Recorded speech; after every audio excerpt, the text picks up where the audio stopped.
আসসালামু আলাইকুম viewers, MD রানাটেক গ্যালারির পক্ষ থেকে আপনাদেরকে জানাই আন্তরিক শুভেচ্ছা অভিনন্দন। আশা করি সকলে ভালো আছেন। অনেকদিন বাদে আবারও আপনার সামনে নতুন একটি ভিডিও নিয়ে হাজির হলাম। বিএমএস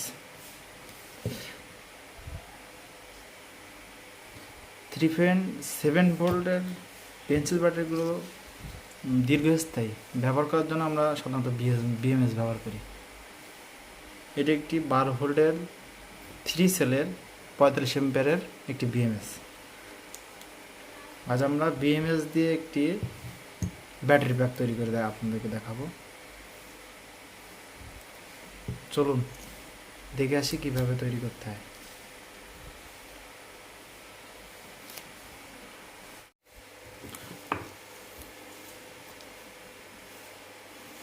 ভিডিওটা ছোটো করার উদ্দেশ্যে আমি আগে ব্যাটারিগুলো জোর দিয়ে রাখছি।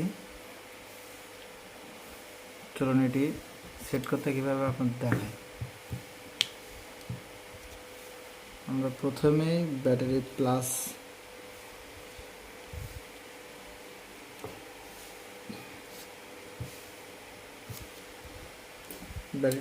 ব্যাটারি প্লাস অংশের সাথে জুড়ে নিই।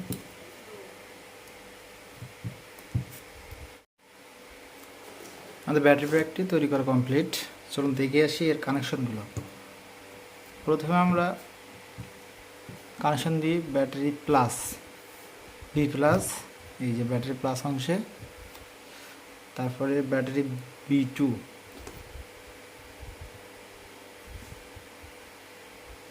ব্যাটারি B2 হলো পরবর্তী সেলটাই, এই হলো আমাদের পরবর্তী সেল। এটা হলো B2 আর এটা হলো B মাইনাস, মানে ব্যাটারির মাইনাস অংশ। এইটা হলো ব্যাটারি মাইনাস। আর তারপরে হলো B1, B1টা হলো এই।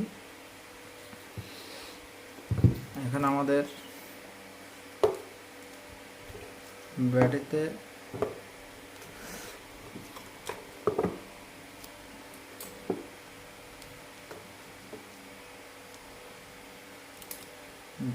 চার্জ আছে হলো 11 ভোল্ট।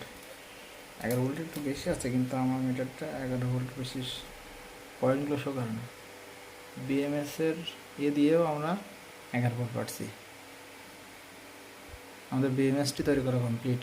এখন আমরা এটি ব্যবহারের জন্য উপযোগী হয়ে গেছে। এটি আমরা এই সোলার ল্যাম্প লাইটটাকে এই ব্যাটারিটা আমরা ফিট করবো, এই জন্য তৈরি করছি।